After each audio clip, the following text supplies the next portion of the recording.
మేము మధురైలో ఉన్నాము. దీనిని తరచుగా తమిళనాడు సాంస్కృతిక రాజధాని అని పిలుస్తారు. మరియు ఒక ఎన్నికల ప్రచారం లేదా ఇంకా చెప్పాలంటే తమిళనాడు ఎన్నికల పర్యటన. మేము పళనివేల్ త్యాగరాజన్తో కలిసి పడవ ప్రయాణంలో ఉన్నాం. ఆయన అస్సలు ఒక రాజకీయ నాయకుడిలా అనిపించరు. ఒక రాజకీయ నాయకుడికి ఆయనకున్నది చాలా చాలా అసాధారణం. ఆయన గ్లోబల్ ఇన్వెస్ట్మెంట్ బ్యాంకర్గా పనిచేశారు మరియు ఇప్పుడు రాజకీయ నాయకుడిగా ఎంతకాలం నుంచి ఉన్నారు? 2 ఎన్నికలు మరియు ఇది మీ 3వది కాబోతోంది. అవును, మూడవది. ఈ ప్రత్యేక ఎన్నికల సమయంలో మేము మధురైలో ఉన్నాం. ఈ అందమైన మనం ఉన్న ఒడ్డు తెప్పకుళం. దయచేసి ముందు దీని గురించి మాకు చెప్పండి, ఎందుకంటే మధురై దాని వారసత్వానికి చాలా ప్రసిద్ధి చెందింది. అవును, ఈ తెప్పకుళం నాయక రాజవంశం కాలంలో సుమారుగా 1600 కాలంలో ఆ రాజవంశానికి చెందిన గొప్ప ఒక రకంగా ప్రముఖుడైన తిరుమల నాయకర్ చేత నిర్మించబడింది. ఈయనే తిరుమల నాయకర్ ప్యాలెస్ను నిర్మించారు. మరియు ఆయన కాలంలో వారు దీన్ని తవ్వారు మరియు ఈ మరియమ్మన్ ఆలయం కోసం ఆలయానికి ఒక తెప్పకుళంగా దీన్ని ఏర్పాటు చేశారు. ఇంకా వేసవి కాలంలో ఉత్సవం వస్తుంది మరియు ఇక్కడ లోపల ఈ మండపంలో వేసవిని గడుపుతుంది. కాబట్టి ఇది కొంతకాలం పాటు నిర్వహించబడలేదు. కానీ గత కొన్ని సంవత్సరాలుగా మేము దీనికి ఎల్లప్పుడూ నీరు అందేలా చేసే అద్భుతమైన ఇంజనీరింగ్ వ్యవస్థను పునరుద్ధరించాము. కాబట్టి మీరు చూస్తున్న ఈ నీరంతా వైగై నది నుండి వస్తోంది మరియు మేము దీన్ని దాని పాత వైభవానికి తిరిగి తీసుకువచ్చాము. కాబట్టి ఈ చెరువు వాస్తవానికి చాలా అందంగా కనిపిస్తోంది మరియు నీళ్లు కూడా శుభ్రంగా నీట్గా కనిపిస్తున్నాయి. కానీ స్వచ్ఛ సర్వేక్షణ్ 2025 జాబితాలో ఆ జాబితాలో అట్టడుగున మధురైని పెట్టడం బాధ కలిగించే విషయమే. అవును, మీరు నన్ను అడిగితే వ్యర్థాల నిర్వహణ మరియు మౌలిక సదుపాయాల స్థాయిలో నేను సంతృప్తిగా ఉన్నానా? సమాధానం కాదు. కానీ మీకు తెలిసే ఉంటుంది, మౌలిక సదుపాయాల నిర్వహణలో ఉన్న శాపాల్లో ఒకటేమిటంటే నగరం ఎంత పాతదైతే మీకు ఈ సమస్యలు వచ్చే అవకాశం అంత ఎక్కువగా ఉంటుంది. మరియు నేను అనుకుంటున్నాను, సాంస్కృతికంగా మీరు చెప్పినట్లు మదురై ఒక రాజధాని ఎందుకంటే ఇది 2000 సంవత్సరాలకు పైగా నిరంతరాయంగా నివాసయోగ్యంగా ఉంది. కాబట్టి ప్రత్యేకంగా ఇది నా నియోజకవర్గం కాదు, కానీ మదురై మీనాక్షి అమ్మన్ ఆలయం ఉన్న చోటు నా నియోజకవర్గం. మీరు నగరంలోని ఆ భాగాన్ని తీసుకుంటే అక్కడ చాలా కాలంగా నిరంతరాయంగా ప్రజలు నివసిస్తున్నారు, కనీసం 2-3 వేల సంవత్సరాలు. కాబట్టి మౌలిక సదుపాయాలు దానికి అనుగుణంగా అభివృద్ధి చెందలేదు. మీకు తెలిసుండొచ్చు, పబ్లిక్ పాలసీలో లబ్ధిదారులను గుర్తించడం, పథకాలను నడపడం, విద్యను మెరుగుపరచడం, మెరుగైన ఆరోగ్యాన్ని పొందడం, ఇవన్నీ చేయడం చాలా సులభం. చేయడానికి అత్యంత కష్టమైన విషయం ఏమిటంటే నీరు, భూగర్భ డ్రైనేజీ, వరద నీటి నిర్వహణ, వ్యర్థాల నిర్వహణ కోసం ప్రాథమిక మౌలిక సదుపాయాలను నిర్మించడం. ఎందుకంటే ఇది నిరంతరం సమీకృత వ్యవస్థ మరియు దీనికి వాలులు మరియు అలాంటి అన్ని విషయాలతో సహా చాలా అధునాతన ఇంజనీరింగ్ అవసరం. అదనంగా మురుగునీటి శుద్ధి కర్మాగారాలు, అదనంగా ఇంకా చాలా ఇతర విషయాలు. రీసైక్లింగ్ యుగంలో వ్యర్థాల నిర్వహణ మరియు జనాభా ఇంత నాటకీయంగా పెరుగుతున్నప్పుడు మీరు దీన్ని చేయాలి. ఉదాహరణకు మీరు మదురై ఫ్రేమ్ను తీసుకుంటే వరద నీరు, వర్షపు నీటి నిర్వహణపై ప్రాథమిక మౌలిక సదుపాయాలు మరియు నీటి సరఫరా అనేది 1908లో బ్రిటిష్ వారు నిర్మించిన మోడల్. నేను ప్రతిపక్ష ఎమ్మెల్యేగా ఉన్నంతవరకు ఉన్న మాస్టర్ ప్లాన్ పత్రాలను కూడా నేను పొందలేకపోయాను. ఈ పర్యాయంలో మంత్రిగా ప్రభుత్వంలో భాగంగా నేను చేసింది మొదటిసారిగా కాంట్రాక్టర్లను నియమించడం. నేను ఆర్థిక మంత్రిగా ఉన్నప్పుడు సమగ్రమైన ప్రత్యేకమైన మురుగునీటి నిర్వహణ, వర్షపు నీటి నిర్వహణ కోసం మేము దీనికి నిధులు సమకూర్చాము. మీకు తెలిసినట్లుగా తమిళనాడు ఋతుపవనాలపై ఆధారపడిన రాష్ట్రం. కాబట్టి మన వర్షపాతంలో దాదాపు 80-85% బహుశా సంవత్సరంలోని 50 రోజుల్లోనే కురుస్తుంది మరియు కొన్ని ప్రదేశాల్లో ఇంకా ఎక్కువ. మరియు కేవలం నేటి జనాభాకే కాకుండా రాబోయే 10 సంవత్సరాల అంచనా జనాభాకు సరిపోయేలా ఒక ప్రత్యేక భూగర్భ డ్రైనేజీ కూడా. అంటే మీరు చెప్తున్నది ఆ మేల్కొలుపు సర్వేతోనే రాలేదా? మీకు వాస్తవానికి ఆ సమస్య గురించి తెలుసు? అవును, అంటే మాకు సమస్య తెలుసు, కానీ దాని తీవ్రత మాకు తెలీదు మరియు దానికి మా వద్ద మాస్టర్ ప్లాన్ లేదు. ఇప్పుడు మేము రెండింటికి ఒక వివరణాత్మక ప్రాజెక్ట్ నివేదికను పొందాము మరియు వాటిలో ఒకటి సుమారు 3000 పైచిలుకు కోట్లు, మరొకటి సుమారు 1000 పైచిలుకు కోట్లు. ముఖ్యమంత్రి తన ఉదారతతో ఈ 2 DPRల మొదటి దశను వెంటనే చేపడతామని ఇప్పటికే ప్రకటించారు. అయితే మోడల్ కోడ్ ఆఫ్ కండక్ట్ కారణంగా టెండర్ ఇంకా ఇవ్వబడలేదు. మరియు 2 నగరం నడిబొడ్డున ఉంటాయి, ఆలయాన్ని కవర్ చేస్తూ. ఎందుకంటే పని లోపల నుండి బయటికి ప్రారంభించాలి, ఎందుకంటే అక్కడే అత్యధిక సాంద్రత ఉంది, అక్కడే అత్యధిక పరిమాణంలో మురుగునీరు లేదా వ్యర్థాలు ఉన్నాయి. స్మార్ట్ సిటీ ప్రాజెక్ట్ వాటిలో దేనినైనా చూసుకుంటుందా? ఎందుకంటే ఇప్పటికీ కూడా ఆ ఫిర్యాదులు వస్తూనే ఉన్నాయి కదా. అవును, స్మార్ట్ సిటీ అతిపెద్ద కుంభకోణం. నేను భారత ప్రభుత్వాన్ని కూడా నిందించట్లేదు. నేను చెప్పేదేంటంటే ఇక్కడున్న మంత్రులు స్మార్ట్ సిటీ డబ్బుని అన్ని రకాల అనవసరమైన దుర్మార్గపు పనుల కోసం ఖర్చు చేశారు. ఒక ప్రత్యేక ఉదాహరణతో సహా గుడి చుట్టూ ఒక పేవర్ బ్లాక్, రోడ్లు, చిత్రవీధులను ట్రాఫిక్ మూసివేసి కేవలం నడవడానికి మాత్రమే ఏర్పాటు చేశారు. ఏదో ఒక మేధావి దాన్ని తీసేసి కొన్ని 4 అంగుళాల చదరపు గ్రానైట్ క్యూబ్స్ వేయాలని నిర్ణయించుకున్నందుకు నాకు ఎంత చిరాకు వచ్చిందో చెప్పలేను. అది మూర్ఖత్వానికి పరాకాష్ట. వాళ్ళు కింద ఉన్న నది ఇసుకను తీసేసి కాంక్రీట్ వేశారు. అది ఒక నేరపూరితమైన వృధా. అది ఒక మంచి ఫలితాన్ని అత్యంత దారుణమైన ఫలితంగా మార్చింది. స్మార్ట్ సిటీ మా కోసం అస్సలేమీ చేయలేదు.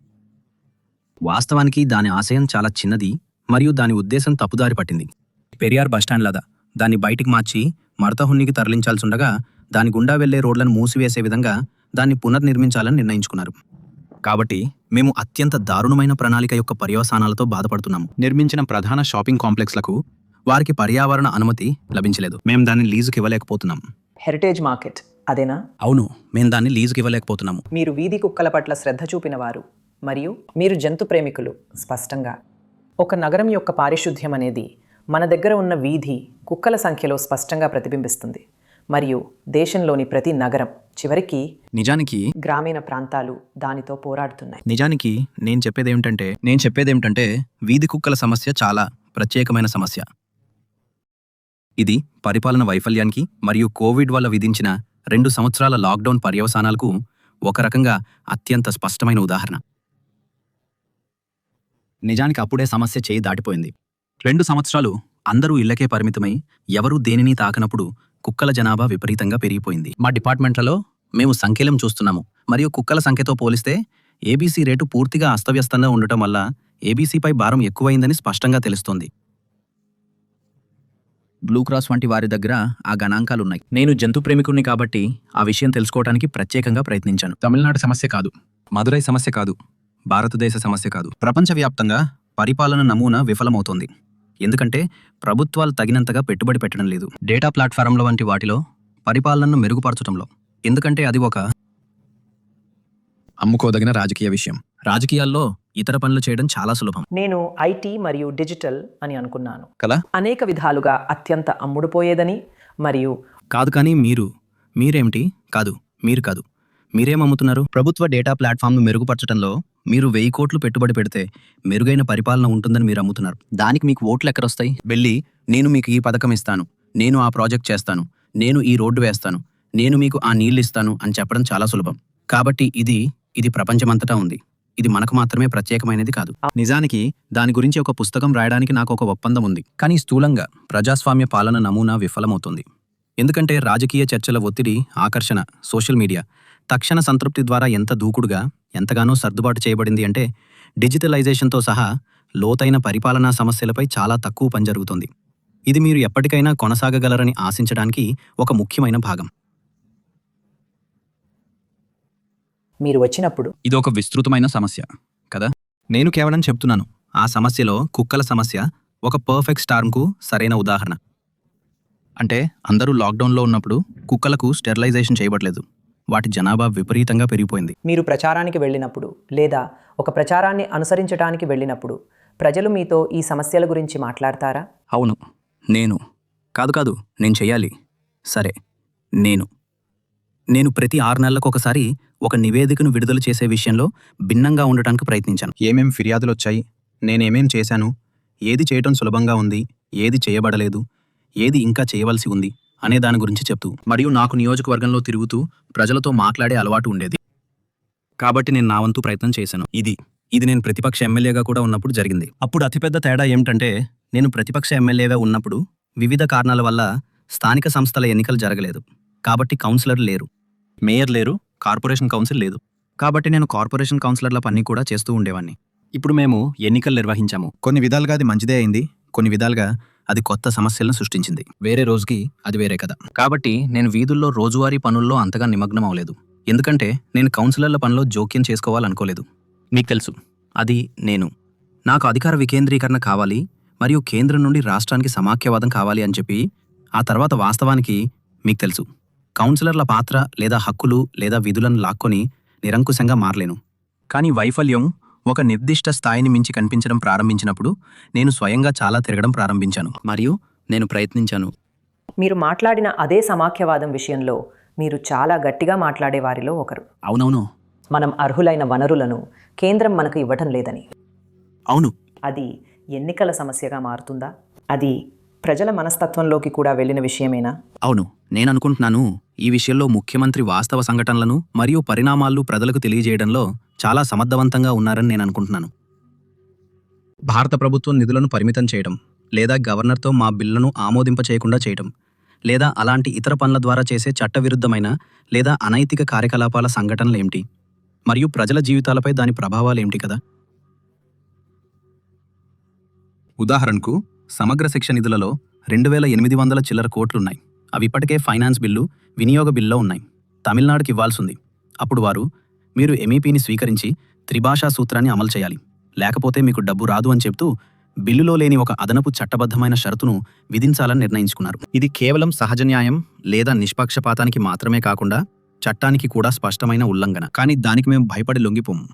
కాబట్టి ఇవి కొన్ని విషయాలు. వీటిలో మనం డబ్బు కోల్పోయినా ఇక్కడ నైతిక ఆవశ్యకత ఏమిటో మరియు డబ్బును అడ్డం పెట్టుకుని వేరే పనులు చేయించాలని చూస్తూ మనల్ని బెదిరించే వారి నుండి మన గుర్తింపును, సంస్కృతిని, విలువల వ్యవస్థను కాపాడుకోవడానికి మనం ఎంత కష్టపడి పోరాడాలో ప్రజలకు స్పష్టమవుతుందని నేను అనుకుంటున్నాను. ఎక్కువగా దోహదపడుతూ షరతులతో కూడిన డబ్బును పొందుతున్న ఈ రాష్ట్రాల ప్రజలకు ఒక పక్షాన ఉండటం సులభం. కానీ మీరు దీన్ని ఎలా మారుస్తారు? అంటే ఆ సమీకరణం ఎప్పుడూ అసమానంగానే ఉంటుంది కాదా? అవును, నేను అసమానతతో మాకు సమస్య ఉందని నేను అనుకోవడం లేదు. ప్రపంచవ్యాప్తంగా సమాఖ్య వ్యవస్థల్లో ఎక్కువ ఉన్నవారు ఎక్కువ సంపాదించేవారు, లేదా ఎక్కువ ఉత్పత్తి చేసేవారు ఎక్కువ దోహదం చేస్తారని, మరియు తక్కువ ఉన్నవారికి ఎక్కువ దోహదం చేయడం ద్వారా పరిస్థితి మరింత సమంగా మారుతుందనే ఆశ ఉంటుందని నేను అనుకుంటున్నాను. మేము చాలా చోట్ల ఈ సంభాషణ చేశాం. కాబట్టి ధనిక రాష్ట్రాలు లేదా అధిక తలసరి ఆదాయం ఉన్న రాష్ట్రాలు ఎక్కువగా ఇస్తున్నాయనేది సమస్య కాదు. 25-30 సంవత్సరాలుగా నిరంతరం ఎక్కువ ఇస్తూనే ఉండటం వల్ల ఉన్నవారికి లేని వారికి మధ్య అంతరం వేగంగా పెరగడం కొనసాగుతూనే ఉంది. అందువల్ల ఇది పని చేస్తున్నట్లుగా అనిపించడం లేదు. మనకు మరింత లోతైన విధానం కావాలి. ఉదాహరణకు 25 సంవత్సరాల క్రితం తమిళనాడు జనాభాలో సుమారుగా 7.5-8%, జీడీపీలో సుమారుగా 7.5-8% ఉండి రాష్ట్రాలకు బదిలీ చేయబడిన పన్నుల్లో సుమారు 7% పొందింది. ఇప్పుడు మేము జనాభాలో సుమారుగా 5.8% ఉన్నాము. జీడీపీలో సుమారుగా 9.5-10%. అంటే మేము మొత్తం పన్నులో దాదాపు 12-13% చెల్లిస్తున్నాం. ఎందుకంటే పన్నుల విధానం పురోగామిగా ఉంటుంది మరియు మేము బదిలీలో 4% పొందుతున్నాం. కాబట్టి ఈ సమస్య తప్పుడు మార్గంలోనే వెళ్తోంది. నేను సూచించాను ఒక స్పష్టమైన పరిష్కారంగా. 15వ ఆర్థిక సంఘం సమయంలో నేను డిఎన్కే తరఫున నివేదిక రాసినప్పుడు, నేను ప్రతిపక్ష ఎమ్మెల్యేగా ఉన్నప్పుడు నేను 2 విషయాలు చెప్పాను. 1. మధ్యంతర లక్ష్యాలను సాధించడంపై చెల్లింపు నిష్పత్తులు ఆధారపడి ఉండేలా చేయండి. ప్రస్తుతం చెల్లింపు నిష్పత్తులు ప్రజలు పేదవారిగా ఉంటే వారికి ఎక్కువగా ఇస్తున్నాయి. మీరు దాదాపుగా వైఫల్యానికి బహుమతి ఇస్తున్నారు, మరియు దానినే మీరు రెట్రోస్పెక్టివ్ చర్యలు అంటారు. అంటే ఫలితం ఇప్పటికే తెలిసుంటుంది మరియు ఆ తర్వాత మీరు సరిగ్గా చేయని వారికి బహుమతి ఇస్తున్నారు. చర్యలను మరింత ప్రాస్పెక్టివ్గా చేయండి. ఉదాహరణకు అటువంటి ఫలితాలకు కారకాలు ఏవో మనకు తెలుసు. పాఠశాలలో అమ్మాయిల శాతం ఎంత ఎక్కువగా ఉంటే మీరు వారికి అంతగా ఋతు పరిశుభ్రతను అందించి ఉన్నత విద్యా స్థాయిల వరకు వారిని పాఠశాలలో ఉంచగలుగుతారు. మీరు వివాహాన్ని ఆలస్యం చేస్తారు, ఉత్పాదకతను పెంచుతారు, తమిళనాడు లాంటి పరిస్థితి వచ్చే అవకాశాన్ని పెంచుతారు. అక్కడ భారతదేశంలోని ఫార్మల్ మ్యానుఫ్యాక్చరింగ్ రంగంలో పనిచేస్తున్న మొత్తం మహిళల్లో 42% మంది జనాభాలో 6% కంటే తక్కువ ఉన్న రాష్ట్రంలో పనిచేస్తున్నారు. కాబట్టి మన శ్రామిక శక్తిలో చాలా ఎక్కువ మంది మహిళలు ఉన్నందున మన సగటు ఉత్పాదకత అంత మెరుగ్గా ఉంది. మరియు గత సంవత్సరం మనం చూపిన ఈ వృద్ధిలో ఎక్కువ భాగం 16% నామమాత్రం, 11.19% భావనాత్మకం, 3 లేదా 4 రంగాల నుండి వచ్చింది. తయారు చేసిన ఎలక్ట్రానిక్స్ వస్తువులు మరియు ఎగుమతులు, లెదర్ మరియు నాన్ లెదర్ పాదరక్షలు, మరియు టెక్స్టైల్స్, స్పెషాలిటీసీ టెక్స్టైల్స్. అవును, 3 పెద్దవి. అక్కడ మనం భారీ వృద్ధిని చూసాం. అవన్నీ 10,000 మంది మహిళలకు ప్రధాన ఉపాధి కల్పించేవి కదా. కాబట్టి అప్పట్లో నేను ప్రతిపాదించాను, నేనంటాను, మీరు ఎక్కువ డబ్బు ఇచ్చే కొలమానాలను, మొత్తం పిల్లల్లో ఎంత శాతం మంది పాఠశాలలో ఉన్నారు, K నుండి 12వ తరగతి వరకు అమ్మాయిల శాతం ఎంత, ప్రతి సమాజం, ప్రతి మతం, మీకు తెలుసు, అగ్రకులం నుండి దళితుల వరకు, మరియు వాటన్నిటి శాతం ఎంత అనే వాటి ఆధారంగా చేయండి. ఎందుకంటే ప్రపంచ ఆర్థిక వ్యవస్థలో పోటీకి వెయిటెడ్ యావరేజ్ ఉత్పాదకతే ఆధారం. మీరు ప్రాథమిక పాఠశాల హాజరును సరిచేయకపోతే మీరు యుద్ధంలో ఓడిపోయినట్లే. వారు ప్రాథమిక పాఠశాలకు వెళ్ళకపోతే తర్వాత మీరు వారిని నైపుణ్య శిక్షణలోకి తీసుకురాలేరు. మరియు నేను చెప్పాను, దాన్ని మరింత ముందు చూపుతో ఉండేలా చేయండి. అంటే ఈ సంవత్సరం మీరు మెరుగ్గా చేస్తే వచ్చే ఏడాది మీకు ఎక్కువ డబ్బు వస్తుంది. గత 5 ఏళ్లలో మీరు సరిగా పని చేయకపోయినా దాని ఆధారంగా వచ్చే 5 ఏళ్లకు మీకు డబ్బు వస్తుంది అనేలా 5 ఏళ్ల తర్వాత కాదు కదా. కాబట్టి నా అభిప్రాయంలో ఫైనాన్స్ కమిషన్ విధానానికి ఇలాంటి మార్పులు చేయాలి. సరే, ఇప్పుడు రాజకీయాల విషయానికి వద్దాం. అవును, మేము మధురై ప్రాంతంలో ఉన్నాము మరియు దక్షిణ తమిళనాడు లేదా పశ్చిమ తమిళనాడులో ఏడీఎంకే ఎప్పుడూ దాని కంచుకోటగా చూడబడుతుంది. ఇప్పుడు టీటీవీ దినకరన్ కూడా అక్కడ ఉండటంతో మరియు దేవర ఓటు ఆ ఒక సంవత్సరం పీఎంకే అయిన సమూహం కనీసం ప్రధాన పీఎంకే వర్గం ఏఐఏడీఎంకే కూటమితో ఉందని వారు చెబుతున్నారు. కాబట్టి ఆ కుల సమీకరణాలు కనీసం ఈ ప్రాంతాలలోనైనా డిఎంకేని ఓడించబోతున్నాయా? నా దృష్టిలో మీకు తెలుసు, మనమందరం జీవితంలో మన ప్రయాణం మన అనుభవాల ద్వారా పరిమితం చేయబడతాము మరియు రూపుదిద్దుకుంటాము. నేను 30 సంవత్సరాలుగా దూరంగా ఉంటున్నాను. నేను సామాజిక న్యాయ ఉద్యమం నుండి వచ్చాను. మీరు దాన్ని ఎలా చూస్తారనే దానిపై ఆధారపడి 4వ లేదా 5వ తరం. మరియు రాజకీయాలు చేయడానికి కులం ఆధారం కాదని మేము ఎప్పుడూ అనుకున్నాం.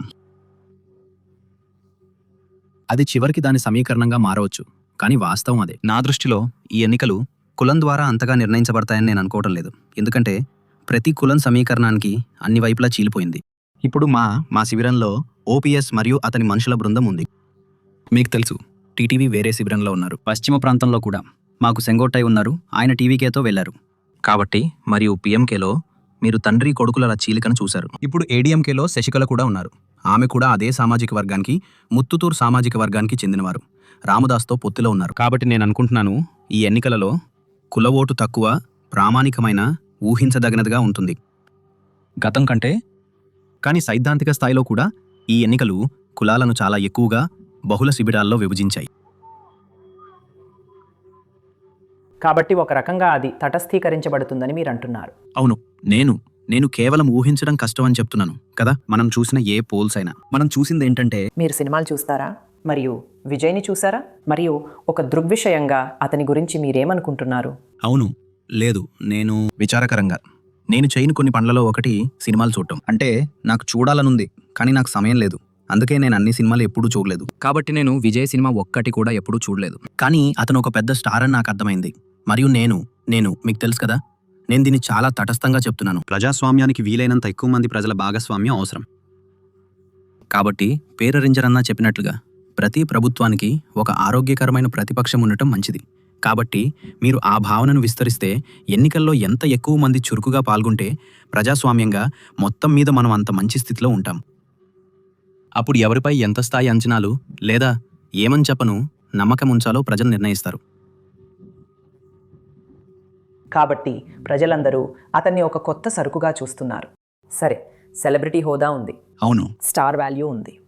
కానీ దురదృష్టవశాత్తు సాంప్రదాయ రాజకీయాలతో ఒక రకంగా విసిగిపోయామని కూడా వారు చెబుతున్నారు. వారు డిఎంకే లేదా ఏడీఎంకే సంవత్సరాలుగా అదే చేస్తున్నారు. అందుకే ఈ కొత్త సరుకు. మరి అందుకే అతను ఓట్లు చీల్చే వ్యక్తిగా మమారతాడని, తత్ఫలితంగా తమిళనాడులో సాంప్రదాయకంగానే 3 నుండి 5% లేదా అంత తక్కువగా ఉండే మార్జిన్స్లు ఉంటాయని మీరు ఊహిస్తున్నారా కదా? అవును, నాకు తెలియదు. ప్రతి ఎన్నిక ఒక భిన్నమైన ఎన్నిక. మీరు తీసుకోండి, మళ్ళీ నాతో మొదలు పెట్టండి. నేను నా మొదటి ఎన్నికలో సుమారు 4.5% తేడాతో గెలిచాను. నా రెండో ఎన్నికలో 23% పైగా తేడాతో గెలిచాను. మీరు రాష్ట్రవ్యాప్త ఫలితాలను చూస్తే 16లో జరిగిన మొదటి ఎన్నిక అంటే నేను పోటీ చేసిన. అవును, మేము రాష్ట్రవ్యాప్తంగా పాపులర్ ఓట్లో సుమారు 1% తేడాతో ఓడిపోయాము. గత ఎన్నికల్లో మేము సుమారు 5.5% తేడాతో గెలిచాము. కాబట్టి అది ఆధారపడి ఉంటుంది. మీరు పార్లమెంట్ ఎన్నికలను చూస్తే పరిస్థితి చాలా భిన్నం. 19లో జరిగిన పార్లమెంట్ ఎన్నికల్లో మా కూటమి 22%కి పైగా మార్జిన్తో గెలిచింది. ఉమ్మడి 2000 పార్లమెంట్ మళ్ళీ చాలా భిన్నమైన కథ అవుతుంది. అవును, కాబట్టి నేను చెప్తున్నా. కానీ 2021 మరియు 2026 మీరు చూసే సారూప్యతలు మరియు తేడాలు ఏమిటి? సరే, మా కూటమి చాలా వరకు చెక్కు చెదరకుండా ఉంది మరియు ఏడీఎంకే కూటమి కొద్దిగా విచ్ఛిన్నమైంది మరియు విడిపోయింది. మరియు ఏడీఎంకేలో ఉన్న చాలా మంది 21లో బయటకు వచ్చారు.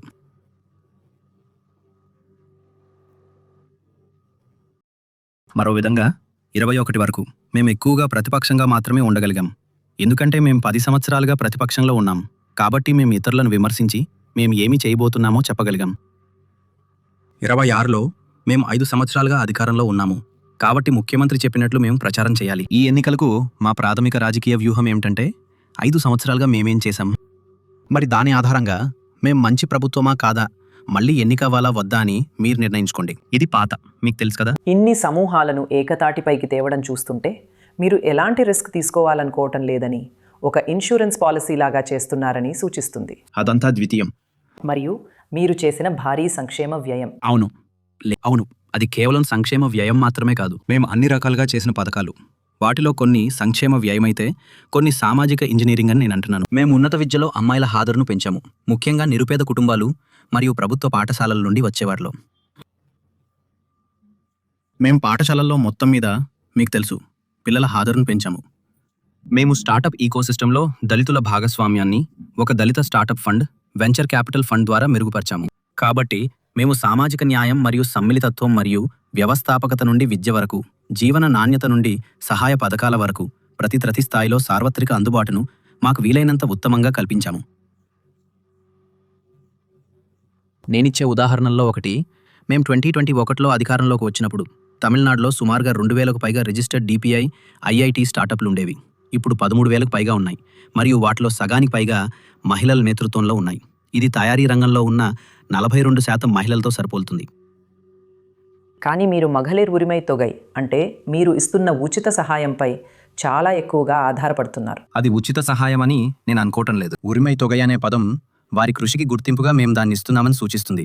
కానీ ఇది కేవలం ఒక్క విషయమే అని నేను అనుకోను. నేను అనుకుంటున్నాను మేము ముఖ్యమంత్రిగా చెప్పినట్టుగా నేను మళ్ళీ చెప్తున్నాను, ఏ ప్రభుత్వానికి ఎప్పుడూ లేనంత అసాధారణమైన మంచి డేటాను కలిగి ఉండి మా నిర్దేశిత ఆశయాలైన సమానమైన ప్రాప్యత, సార్వత్రిక ప్రాప్యత మరియు సామాజిక న్యాయం, మరియు ఉదాహరణకు కళాశాలలో చేరే అమ్మాయిల నిష్పత్తిని మెరుగుపరచడం, లేదా మీకు తెలుసు పేద కుటుంబాలకు పోషకాహారం లేదా ఉచిత బస్సు ప్రయాణాలు అందుబాటులోకి తేవడం, మహిళలకు మీకు తెలుసు సాపేక్షంగా తక్కువ ఖర్చుతో ఉచిత ప్రయాణ సౌకర్యం కల్పించడం ద్వారా నగరాల్లో కార్మిక మార్కెట్ను మెరుగుపరచడం వంటి వాటి కోసం పథకాలను ఎలా రూపొందించి అమలు చేయాలో చాలా ఆలోచనాత్మకంగా ఉంటూ మాకు తెలిసినంత ఉత్తమంగా మేము ప్రభుత్వాన్ని నడిపాము.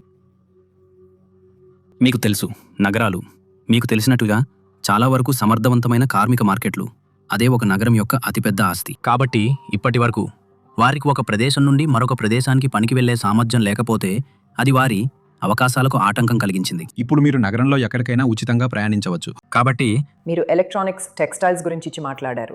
లెదర్, ట్యానింగ్ పరిశ్రమ చాలా బాగా రాణిస్తోంది. కానీ ఒక పెద్ద ఐటీ రంగం ఉంది, దానికి మీరే అధిపతి. ఐటీ మరియు డిజిటల్ సర్వీసెస్ ఉద్యోగాలను మీరు ఎలా ఫుల్ ప్రూఫ్ చేయబోతున్నారు? ఈ యువత అంతటితో మీరు ఏమి చేయబోతున్నారు? అంటే మనం దాని గురించి మాట్లాడినప్పుడు అక్కడ మన దగ్గర ఒక ప్రణాళిక ఉందా? అవును, తమిళనాడు కొంచెం. అది వాస్తవానికి ప్రపంచవ్యాప్తంగా ఒక సవాలు. అవును, తమిళనాడు కొంచెం ప్రత్యేకమైన ప్రభుత్వం. ఏ విషయంలో అంటే ఇతర రాష్ట్రాల్లా కాకుండా ఇక్కడ ఐటీ డిపార్ట్మెంట్ చాలా మంది ఊహించినట్లుగా ఉండదు. చాలా ఇతర రాష్ట్రాల్లో, దక్షిణ రాష్ట్రాలతో సహా ఐటీలో ప్రచార ఐటీ, విస్తృత సాంకేతికత ఉంటాయి. కర్ణాటకలో దీన్ని బయోటెక్నాలజీ, ఇన్ఫర్మేషన్ టెక్నాలజీ, ఎలక్ట్రానిక్స్ మరియు సైన్స్ అండ్ టెక్నాలజీ అని అంటారు. చాలా సందర్భాల్లో దీన్ని ఇన్ఫర్మేషన్ కమ్యూనికేషన్, ఎలక్ట్రానిక్స్. కానీ తమిళనాడులో ఏ చారిత్రక కారణాల వలనో దాదాపు 100% ప్రచార కార్యకలాపాలు మరియు ఉపాధి కల్పన ఎజెండా ఐటీ రంగంతో సహా పరిశ్రమల శాఖల కింద ఉంచబడింది. అది నడుపుతుంది. మీకు తెలుసా? అయితే ఆ డిపార్ట్మెంట్ ఎల్కాట్ టైడల్ పార్కులను ప్రారంభించినప్పటికీ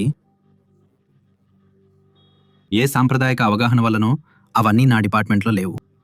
కాబట్టి మీకు తెలుసా, నేనే ఒక మాజీ ఇంజనీర్గా, ఒక MIT గ్రాడ్గా, టెక్ మరియు సంబంధిత పరిశ్రమల్లో 30 సంవత్సరాలు పనిచేసిన వ్యక్తిగా ఈ విషయాన్ని చూస్తున్నాను. నేను వినూత్నంగా, ఆలోచనాత్మకంగా ఉండటానికి ప్రయత్నిస్తున్నాను. వాస్తవానికి ప్రమోషన్ మరియు ఉపాధి నిర్వహణ ఈ విషయాలన్నీ చాలా వరకు వేరే డిపార్ట్మెంట్ పరిధిలో ఉంటాయి. కాబట్టి నేను దానిపై ఎక్కువగా వ్యాఖ్యానించాలనుకోవడం లేదు. అవును, కానీ అది ఏ ప్రభుత్వానికైనా ఒక సవాలు. ఎందుకంటే ఉపాధి అనేది అతిపెద్ద సమస్య, అతిపెద్ద. అవును, నేను అనుకుంటున్నాను ఆ సంఖ్యలు చాలా బాగున్నాయి, ఎందుకంటే మన వృద్ధి కథ కూడా మన ఉపాధి సంఖ్యలతో సరిపోలింది. కానీ మళ్ళీ నా అవగాహన మరియు ఇది నా వ్యక్తిగత అవగాహన, నాకు తెలిసిన డేటా ఆధారంగా నేను అనుకుంటున్నాను ఉపాధిలో అత్యధిక భాగం MSME రంగంలో సృష్టించబడుతుంది మరియు ఉంది. మీరేమైనా పరిశోధన చేశారో లేదో నాకు తెలియదు, కానీ నేను ప్రతిపక్ష ఎమ్మెల్యేగా ఉన్నప్పుడు ఇది చేశాను.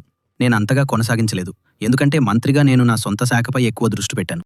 కానీ నేను ప్రతిపక్ష ఎమ్మెల్యేగా ఉన్నప్పుడు MSME రంగంలో ఒక ఉద్యోగాన్ని సృష్టించడానికి సుమారుగా 1 లక్ష నుండి 1.5 లక్షల పెట్టుబడి పడుతుందని నేను చాలాసార్లు ప్రస్తావించాను. మరియు ఆ సమయంలో ఆ గ్లోబల్ ఇన్వెస్టర్ మీట్లు ఒక రకమైన పెద్ద తరహా పరిశ్రమలలో ఒక ఉద్యోగాన్ని సృష్టించడానికి రాష్ట్రం ద్వారా అధికంగా సబ్సిడీ పొంది సుమారు 30 లక్షలు 35 లక్షల పెట్టుబడితో కూడుకుని ఉన్నాయి. కాబట్టి ఉపాధి నేను అనుకుంటున్నాను ఒక రంగం ఒక శాఖకు సంబంధించిన విషయం కాదు.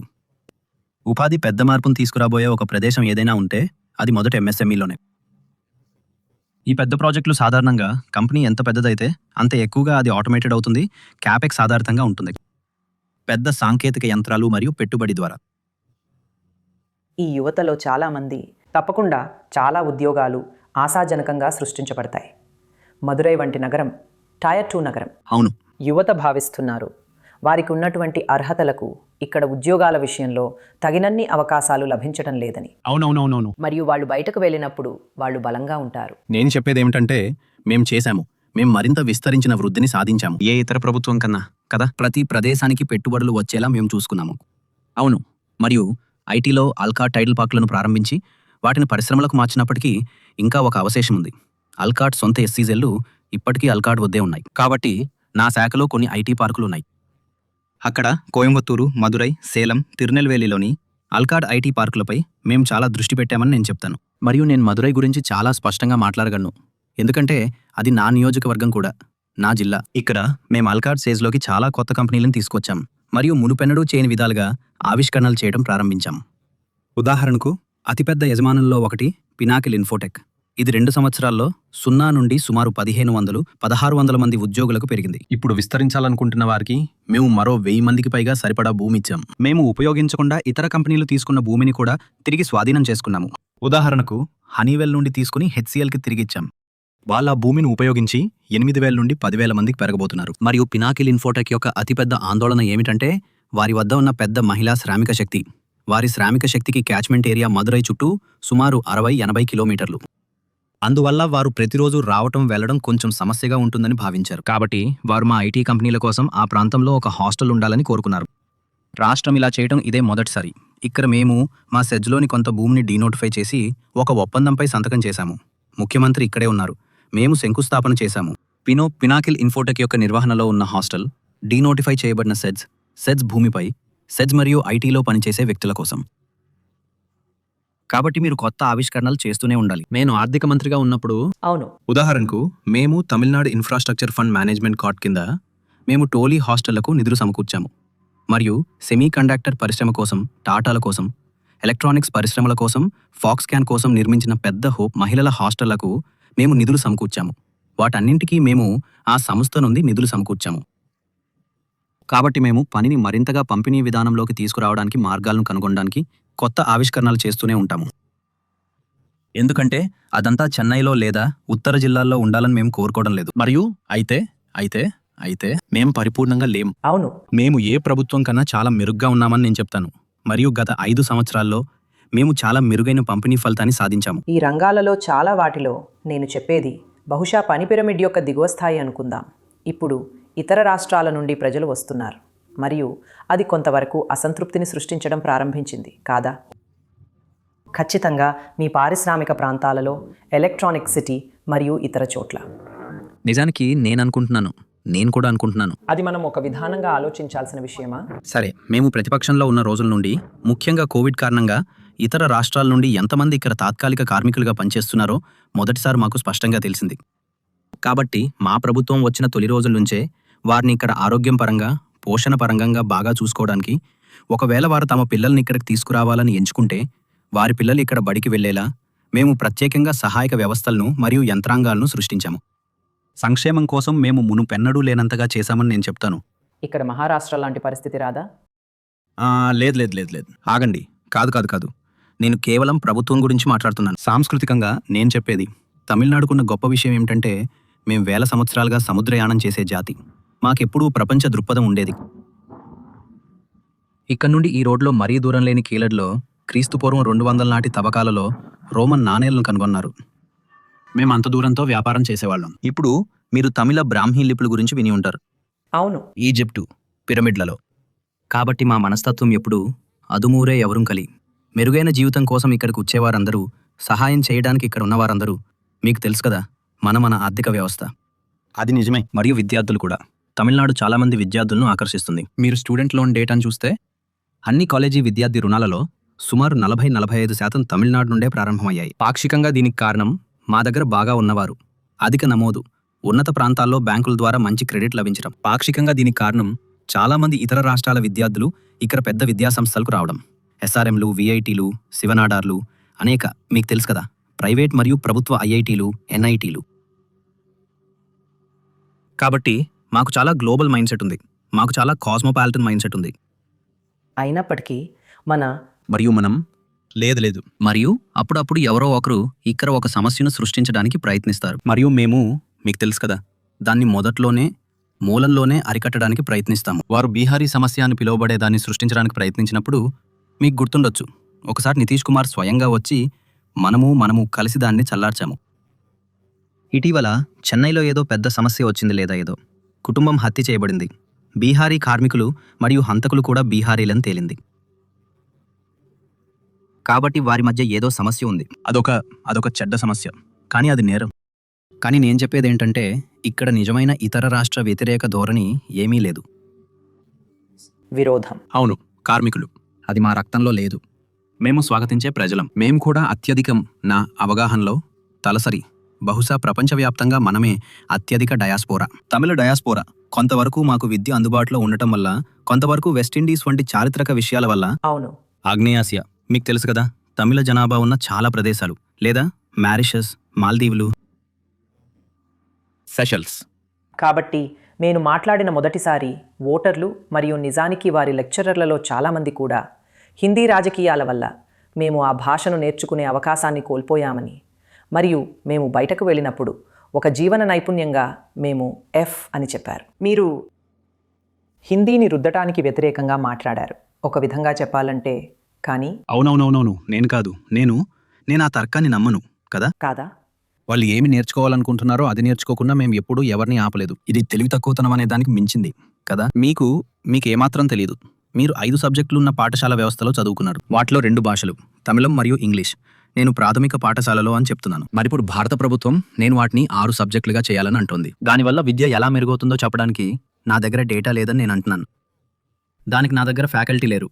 మరియు ఇది కొత్తేమీ కాదు. 1980లలో శ్రీమతి గారు ఇందిరాగాంధీ 2వ ఎంఈపీని ఒక బిల్లుగా తీసుకురావడానికి ప్రయత్నించినప్పుడు, ఆ బిల్లులో మొదటి ఎంఈపీ మనం ఒక త్రిభాషా సూత్రాన్ని కలిగి ఉండాలని, హిందీయేతర రాష్ట్రాలన్నీ ఒక 2వ, 3వ భాషను, ప్రాధాన్యంగా ఒక ద్రావిడ భాషను ప్రోత్సహించాలని చెప్పినట్టుగా ఉంది. అన్ని హిందీయేతర రాష్ట్రాలు హిందీని ప్రోత్సహించాలి. హిందీ రాష్ట్రాలు 3వ భాషను, ప్రాధాన్యంగా ద్రావిడ భాషను ప్రోత్సహించాలి. ఇది ఆచరణాత్మకం కాదు మరియు సాధ్యం కూడా కాదు.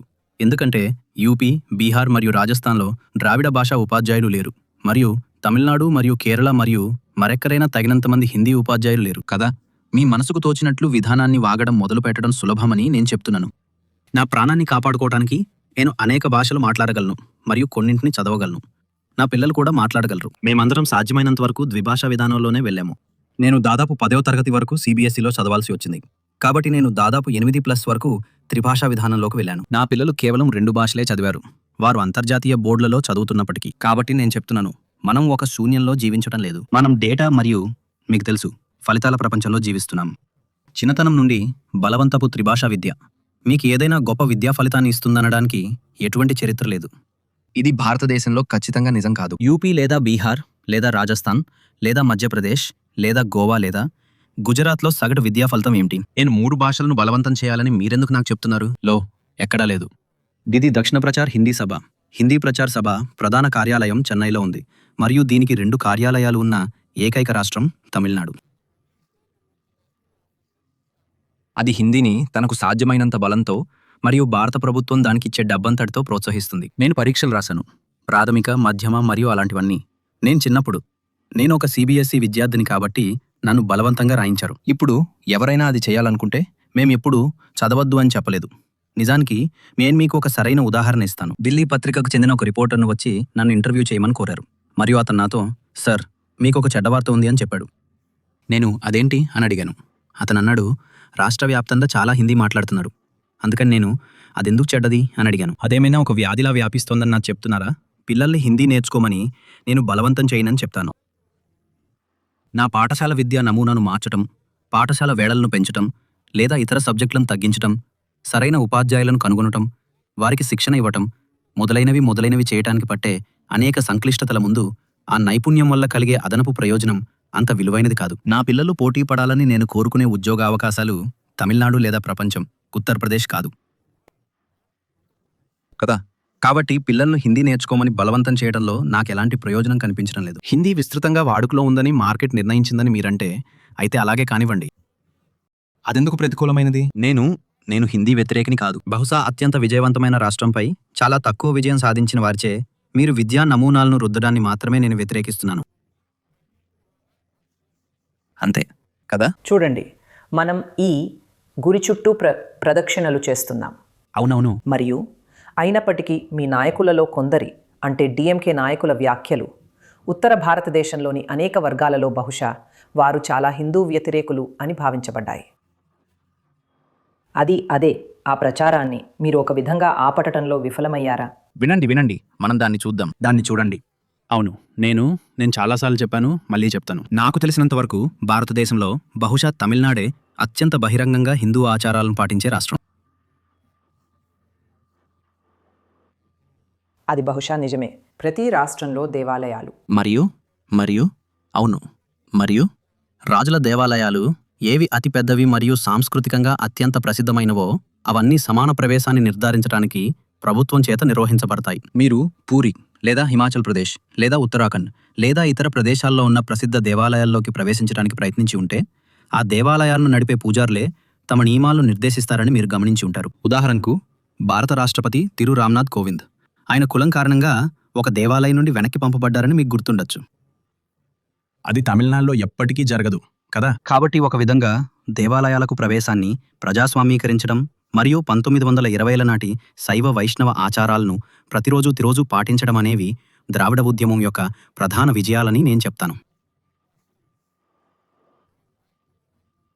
అందువల్ల మీకు ఈ చెరువులో బహుశా 7 దేవాలయాలు ఉన్నాయి కదా. ఇది కేవలం వేసవి కోసం. లేదు, ఇది వేసవి కోసం అమ్మవారు రావడానికి. ఈ చెరువుకు చెందిన ప్రధాన దేవాలయం మనం ఇంతకుముందు వెళ్ళింది. కానీ మీరు ఇక్కడ దేవాలయాలున్నాయి. ఈ వైపు మాత్రమే 3 దేవాలయాలున్నాయి కదా. కాబట్టి నేను చెప్పేదేమంటే ఈ దేవాలయాల్లో ప్రతి ఒక్కటి రద్దీగా ఉంటుంది. మరియు దీనిలో ఉత్తమమైన విషయం ఏమిటంటే ఇది అత్యంత సామరస్యపూర్వకమైన రాష్ట్రం. ఈ హిందూ ఆచారాలన్నిటితో, ఈ హిందూ అనుచరగణంతో, హిందూ దేవతలు మరియు నమ్మకాలకు సంబంధించిన ఈ స్పష్టమైన సంకేతాలన్నిటితో తిరుపరంకుండ్రంలో విద్వేషాన్ని రెచ్చగొట్టడం ఘోరంగా విఫలమైంది. తిరుపరంకుండ్రం ఎమ్మెల్యే, ఏడీఎంకే ఎమ్మెల్యే తిరురాజన్ చెల్లప్ప అలా అంటున్నారు. మేమిద్దరం విశేషంగా ఒకే విషయం చెప్పాము. ఇది మాకు సమస్య కాదు. ఒకరితో ఒకరం చాలా బాగా కలిసిమెలిసి ఎలా ఉండాలో మాకు తెలుసు కదా. కాబట్టి నా నియోజకవర్గంలో మీనాక్షి అమ్మన్ ఆలయం కూడా ఉంది. అలాగే మీనాక్షి అమ్మన్ మాతృ ఆలయంగా ఉన్న అనేక ఇతర ఆలయాలు కూడా ఉన్నాయి.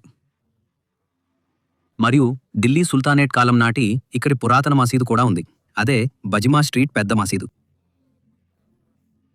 కాబట్టి మేమందరం కలిసి సామరస్యంగా జీవిస్తాము. తమిళ పండుగలు అంటే హిందూ పండుగలు ఉన్నప్పుడు వారు పాల్గొంటారు. రంజాన్ నెలలో మేము నిర్వహించే ఇఫ్తార్ వేడుకల్లో నేను ప్రతి సంవత్సరం నిర్వహిస్తాను. కానీ వాటిలో ప్రతి ఒక్కదానిలో మేము దానిని అమతువా వంబు వెగల్చి అని పిలుస్తాము. మరియు ఒక క్రిస్టియన్ పూజారి, ఒక హిందూ పూజారి ఉంటారు. మరియు ఇమాంలు మరియు సాధారణ ప్రజలు తమ ఉపవాసాన్ని విరమించుకుంటారు. మరియు మేమందరం కలిసి తింటాము. మేమది కొనసాగాలని కోరుకుంటున్నాము. ముఖ్యమంత్రి ఈ ప్రత్యేక ఎన్నికను ఇది ఢిల్లీకి వ్యతిరేకంగా లేదా కేంద్రానికి వ్యతిరేకంగా తమిళనాడు పోరాటం అని చెబుతూ చిత్రించారు. అయితే వారు మేము జాతీయవాదులం మరియు మీరు ఒక చాలా ప్రాంతీయ శక్తి అని అంటారు. అవును, వినండి, నేను అనుకుంటున్నాను 2014 నుండి ఢిల్లీలోని ఈ ప్రభుత్వాన్ని గమనిస్తున్న ఎవరికైనా ఇది చర్చకు అందని విషయం ఏంటంటే వారు తమ ధనబలాన్ని, అంటే పన్ను చెల్లింపుదారుల ధనబలాన్ని మరియు రాజ్యాంగాన్ని పట్టించుకోకుండా శాసనాలు చేయగలమనిపించే తమ సామర్థ్యాన్ని మరియు వ్యవసాయ బిల్లులు లేదా కాశ్మీర్ హోదా లేదా ఒక వంటి ముఖ్యమైన విషయాలను రాత్రికి రాత్రే తీసుకురావడాన్ని అంతకంతకు ఉపయోగిస్తున్నారు. అదేంటి? CIA. కాబట్టి నేను చెప్పేది ఏమిటంటే భారతదేశ చరిత్రలో అత్యంత తక్కువగా రాజ్యాంగాన్ని పాటించే, చర్చలను విశ్వసించే, డబ్బును సమానంగా పంపిణీ చేసే ప్రభుత్వం ఇదేనని చాలా స్పష్టంగా ఉంది.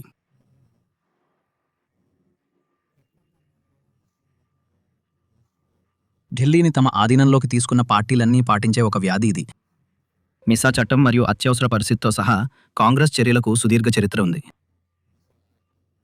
కానీ ఈ సమయంలో ముఖ్యమంత్రి చెప్పదలుచుకున్నది ఏంటంటే ఏడీఎం కేసులాగా బీజేపీ ప్రత్యక్షంగా గానీ లేదా బలవంతపు పెళ్లి లాంటి సంకీర్ణంతో గానీ పాలించే రాష్ట్రాలకి ఏమవుతుందో మనం చూసాం.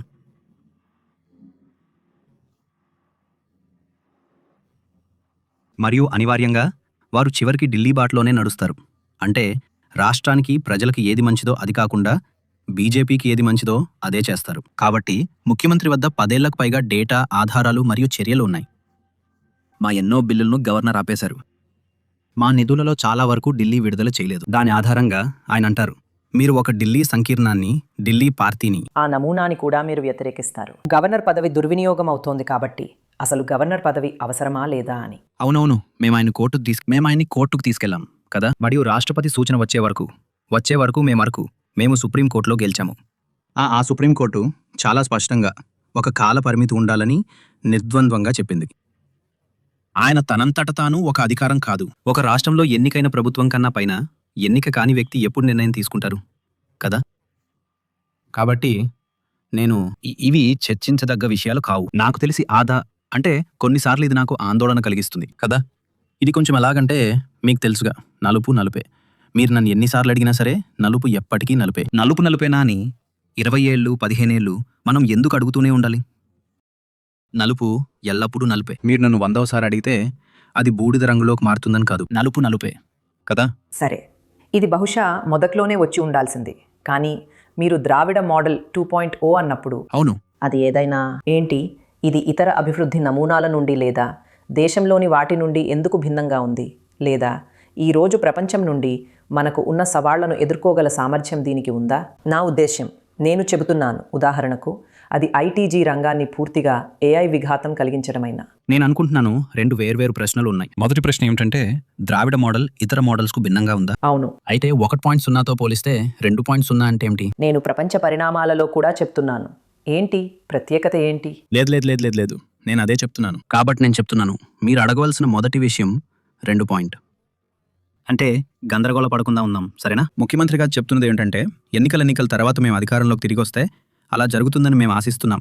మీరు చూసేది అదే ప్రభుత్వం కాదు, కానీ ద్రావిడ మోడల్ యొక్క 2.0 వర్షన్. అంటే ఇది ద్రావిడ మోడల్ 1.0. ఆ రకంగా నేను చెప్తున్నాను, ద్రావిడ మోడల్ స్పష్టంగా ఇతరుల నుండి భిన్నంగా ఉంది మరియు స్పష్టంగా వేర్వేరు ఫలితాలను ఇచ్చింది. లేకపోతే మనందరికీ అవే ఫలితాలు వచ్చి ఉండాలి. అది ఏమిచ్చింది? అది అద్భుతమైన వృద్ధిని, చాలా మెరుగైన మానవ అభివృద్ధి సూచికను, చాలా మెరుగైన సామాజిక అభివృద్ధి సూచికను మరియు చాలా మెరుగైన మత సామరస్యాన్ని ఇచ్చింది. ఈ దేశంలో ఇంకొక రాష్ట్రాన్ని చెప్పండి, గత సంవత్సరం మరే ఇతర రాష్ట్రం 2 అంకెల్లో వృద్ధి చెందలేదు. మేము 11.19% వృద్ధి చెందాము. అయినప్పటికీ మేము ఇన్ని సంక్షేమ పథకాలను అమలు చేశాము. మేము మా సామాజిక ఫలితాలను మెరుగుపరుచుకున్నాము. మేము పెంచాలనుకున్న నిష్పత్తులను పెంచాము మరియు తగ్గించాలనుకున్న నిష్పత్తులను తగ్గించాము. అది శిశు మరణాలను తగ్గించింది, వ్యాధుల రేట్లను తగ్గించింది, కళాశాలల్లో బాలికల నమోదును పెంచింది, మొత్తం జీఈఆర్ రేట్ను పెంచింది. కాబట్టి ద్రావిడ మోడల్ సాధించేది ఇదే. దీని మూలం అంటే దీని ప్రధాన సూత్రాలు సామాజిక న్యాయం, సమ్మిళితత్వం, సమానమైన అందుబాటు, ప్రగతికి మార్గంగా విద్య మరియు అర్థం చేసుకోవడానికి, నేర్చుకోవడానికి, మెరుగైన పనులు చేయడానికి డేటాను నిరంతరం ఉపయోగించేలా చూడటం. ఖచ్చితంగా, ఎందుకంటే ప్రపంచం మారుతోంది మరియు ఈ సందర్భంలో ఈ అన్ని యుద్ధాలతో, ఏఐతో, 2వ ప్రపంచ యుద్ధం తర్వాత ప్రపంచ క్రమం దెబ్బతినడంతో చాలా నాటకీయంగా మారుతోంది. ఇక WTO లేదు, ఇప్పుడంతా ద్వైపాక్షిక వాణిజ్యం, బహుపాక్షిక ప్రాంతీయ వాణిజ్యం, టారిఫ్లు. ఖచ్చితంగా దాని కారణంగానే మీకు ఒక విభిన్నమైన మోడల్ తప్పనిసరిగా ఉండాలి. మార్పు మీతో సంబంధం లేకుండా జరుగుతుంది. మీరు ఆలోచనాపరులైతే మీరు దాదాపు పరిపూర్ణత అని భావించేదాన్ని సాధించినప్పటికీ అది ఇంకా సరైన ఫలితాలను ఇస్తోందా లేదా అని, మరియు అది ఇంకా పరిస్థితులకు తగినట్లుగా ఉందా లేదా అని మీరు నిరంతరం పరీక్షిస్తూ ఉండాలి. మరియు పరిస్థితులు మారుతూనే ఉంటాయి కాబట్టి మీరు మీ మోడల్ను మెరుగుపరుస్తూనే ఉండాలి. 2.4 వర్షన్ అంటే అదే. దాని తత్వంలో అది 1కి సమానంగా ఉంటుంది. దాని అమల్లో సరిగ్గా 1.0లో లాగా మేము ఉచిత బస్సు ప్రయాణాలు మరియు ఎన్నో పథకాలు చేశాము. 2.0లో మేము విభిన్నమైన మరియు మెరుగైన మరియు పరిస్థితులకు మరింత సరిపోయే పథకాలు చేయాల్సి ఉంటుంది.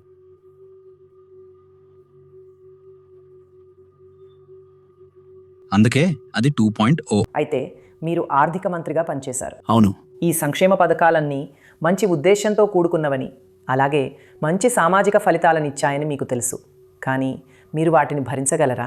అవును, కాబట్టి వినండి, నేను కోరుకోవట్లేదు, ఎందుకంటే ఇది చాలా ప్రమాదకరమైన ప్రశ్న కదా. కాబట్టి నేను మీకు గణాంకాల ప్రకారం సమాధానం ఇస్తాను. గణాంకాల ప్రకారం సమాధానం ఏంటంటే, మా ప్రభుత్వపు మొదటి 2 సంవత్సరాల్లో తమిళనాడు చరిత్రలో దాదాపు ఏ ఇతర 2 సంవత్సరాలతో పోల్చినా ఆర్థిక పరిస్థితిలో మెరుగైన అభివృద్ధి కనిపించింది. కోవిడ్ 2వ వేవ్, కోవిడ్ 3వ వేవ్, అలాగే సాపేక్షంగా తక్కువ వృద్ధి రేటు ఉన్నప్పటికీ ఇదంతా జరిగింది. అవన్నీ ఉన్నప్పటికీ రెవెన్యూ లోటు సగానికి తగ్గింది, కోశాగార లోటు గణనీయంగా తగ్గింది, మరియు అయినప్పటికీ అది మీరే. అవును, చాలా కొత్త పథకాలు ప్రారంభించినప్పటికీ. అయితే నేను విజయం సాధిస్తే అది ముఖ్యమంత్రి గారు నాకు విజయం సాధించడానికి అధికారం ఇవ్వడం వల్లే. కాబట్టి నేను ఆ ఘనతంతా ఆయనదే.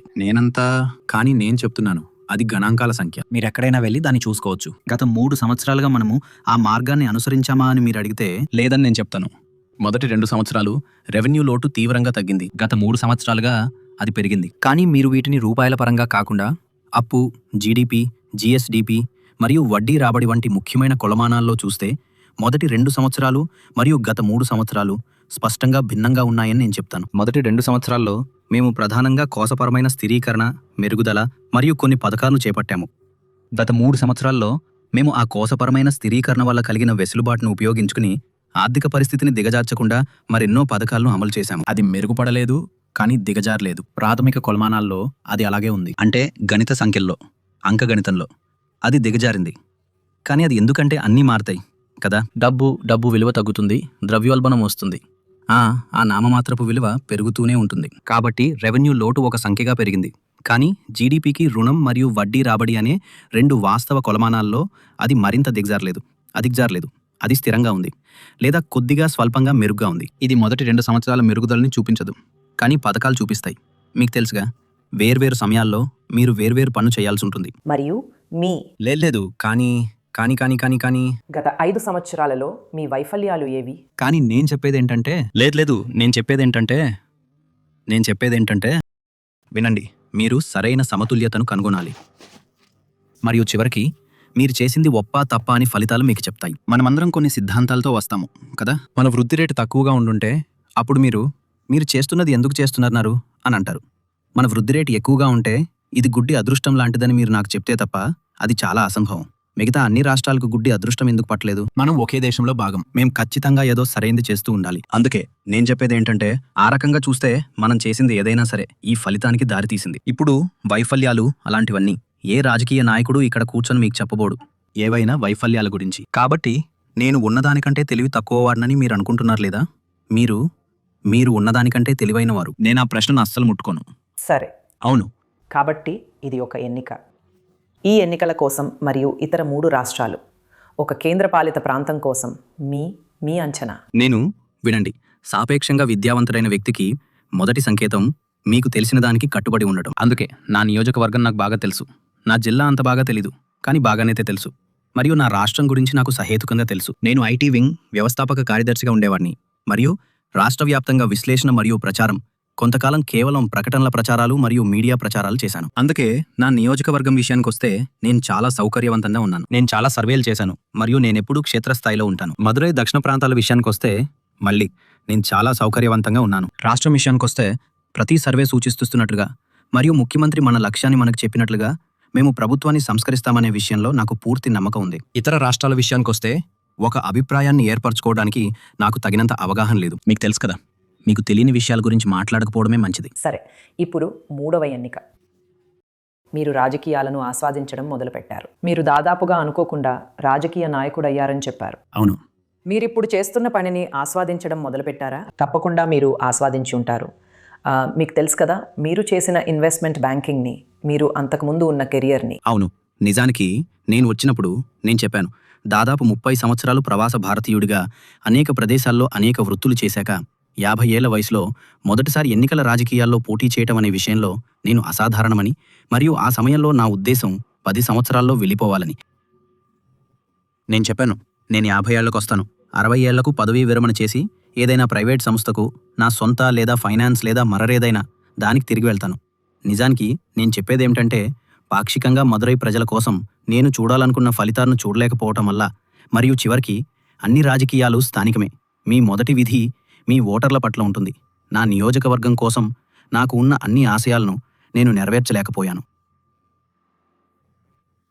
అందువల్ల మరింత వ్యక్తిగత విలాసవంతమైన మరియు సౌకర్యవంతమైన జీవితానికి మీకు తెలుసు కదా, సాపేక్షంగా పదవీ విరమణ చేయడం నాకు బాధ్యతారహితంగా మరియు కొంచెం స్వార్థపూరితంగా ఉంటుందని నేను భావించాను. రాజకీయాలు చాలా శ్రమతో కూడుకున్న వృత్తి, నిస్సందేహంగా. అవును, కాబట్టి అవును, మరియు నిస్సందేహంగా గ్లోబల్ ఫైనాన్స్ చాలా ఎక్కువ జీతం ఇచ్చేది, మీకు తెలుసు కదా. కాబట్టి ఆ కోణంలో నేను రాజకీయాలు కూడా చాలా వ్యసనం లాంటివి. నాకు తెలీదు. నా వరకు అది ప్రధానంగా 2 విషయాలని నేను చెప్తాను. నేను సాధించాల్సింది, నా పూర్వీకులు నా నుండి ఆశించినది నేను సాధించలేదని నాకు అనిపించింది. మా నాన్నగారి గొప్ప సహకారం మొట్టమొదటగా మదురైకి ఆయన స్పీకర్గా ఉన్నప్పుడు 5 సంవత్సరాల్లో ఆయన చేసినది, మరియు నేను నా పిల్లలకు అలాంటి వారసత్వాన్ని వదిలి వెళ్ళాలనుకుంటున్నాను. కానీ రెండవది, నేను అనుకుంటున్నాను ఇది మరింత అర్థవంతమైన పని అని నేను ఒప్పుకోవాలి. నేను ఇప్పటి వరకు చేసిన దేనికంటే కూడా, ఏ అర్థంలో అంటే నేను ఆర్థిక మంత్రిగా ఉన్నప్పుడు అది వేరే నమూనాలో ఉండేది. ఎందుకంటే నేను అనేక శాఖలకు మంత్రిగా ఉన్నాను. మీకు తెలుసా, అన్ని ప్రభుత్వ రంగ సంస్థలు కూడా ఫైనాన్స్ కింద, బీపీ కింద వస్తాయి. కాబట్టి వాస్తవంగా నేను ఫైనాన్స్ పెన్షన్ల మంత్రిగా ఉన్నాను. అన్ని ప్రభుత్వ రంగ సంస్థల నిర్వహణతో సహా, ప్లస్ సిబ్బంది పరిపాలనా సంస్కరణలు, ఇందులో డీవీఏసీ, పబ్లిక్ సర్వీస్ కమిషన్ అవన్నీ ఉన్నాయి. ప్లస్ ప్లానింగ్ అండ్ డెవలప్మెంట్, ఇందులో planning commission, special area development program ఉన్నాయి. కాబట్టి నాకు విస్తృతమైన పోర్ట్ఫోలియో ఉండేది, మరియు ఆ కోణంలో నేను చాలా స్థూల మార్పులు చేయగలిగాను. నేను ముఖ్యమంత్రికి ధన్యవాదాలు తెలుపుతున్నప్పుడు సభలో చెప్పాను. నేనన్నాను, అఫ్కోర్స్ ఇదంతా ఆయన వల్లే జరిగింది. నన్ను ఇక్కడికి తీసుకువచ్చింది ఆయనే. నాకు అధికారం ఇచ్చారు, నాకు పోర్ట్ఫోలియోలు ఇచ్చారు, మార్పును నడిపించడానికి నన్ను అనుమతించేంతగా నన్ను రక్షించారు. కానీ అలా చెప్పినప్పటికీ నా గొప్ప విజయం ఏమిటంటే, నేను 2 సంవత్సరాల్లో 20 సంవత్సరాల్లో జరగని మార్పును ఎన్నో కోణాల్లో తీసుకువచ్చానని నేను చెప్తాను. మరియు అందుకే అది చాలా సంతృప్తినిచ్చింది. గత 3 సంవత్సరాలు వేరే మార్గంలో సాగాయి, ఎందుకంటే అది అంతగా తమిళనాడు ప్రభుత్వం ఐటీని ఇతర నుండి వేరు చేసే విధానం కారణంగా అది సాపేక్షంగా చిన్న పోర్ట్ఫోలియో ఇతర రాష్ట్రాలతో పోలిస్తే. కానీ మీకు తెలుసా, ఈ గాఢమైన సంతృప్తి ఏమిటంటే, సూక్ష్మ స్థాయిలో, వ్యక్తిగత స్థాయిలో మీకు తెలుసా, మీరు చాలా చేయగలుగుతారు కదా. మంత్రిగా ఉండటం ఒక గొప్ప అదృష్టం, ప్రత్యేకించి నా నాయకుడి మద్దతు, అలాగే నా మొదటి 2 సంవత్సరాల ట్రాక్ రికార్డ్ కారణంగా. అవును, నాకు సిస్టమ్ అంతటా మంచి కనెక్టివిటీ ఉంది. కాబట్టి సంతృప్తినిచ్చే విధంగా నేను ప్రతిరోజు సూక్ష్మ స్థాయిలో మంచి చేయగలుగుతున్నాను, మరియు అది కంటే ఎక్కువ అర్థవంతమైనది. అయితే కొత్త ఆవిష్కరణలు చేయటం, గ్లోబల్ ఫైనాన్స్ చేయటం, మీకు తెలుసా, ప్రజల కెరీర్లకు సహాయం చేయటం గొప్ప విషయమే. కానీ మీకు విజయ్ లేదా ఒక దురంధర్ సినిమాలు చూసే అవకాశం దొరకదు. అవును, అటు ఆ కెరీర్లోనూ కుదరలేదు, ఇటు ఈ కెరీర్లోనూ కుదరలేదు. 2 కెరీర్లు కూడా చాలా డిమాండింగ్గా ఉండటంతో నాకు అది చేసే అవకాశం దొరకలేదు. సరే, మీకు చాలా ధన్యవాదాలు. అవునవును. మీకు తెలుసా, తమిళనాడులో ఏప్రిల్ లేదా మార్చి నెలల్లోని తీవ్రమైన ఎండలో ఎన్నికలు మరియు ప్రచారం చాలా అసహ్యకరమైన అనుభవంగా ఉండేది. కానీ ఎన్నికల ముందు, ఈ ఎన్నికల సమయంలో నేను చేసిన సంభాషణల్లోకెల్లా ఇది అత్యంత ఆహ్లాదకరమైనదని నేను అనుకుంటున్నాను. డీకోడర్తో మాట్లాడినందుకు మీకు చాలా ధన్యవాదాలు. మరియు ఇక మదురైలోని తెప్పకుళం, మరియమ్మన్ తెప్పకుళం నుండి, కెపులం నుండి కెమెరా పర్సన్ పాల్ రాజ్తో డీకోడర్ కోసం సైన్ ఆఫ్ చేస్తున్నాను. నేను ఉమా సుధీర్.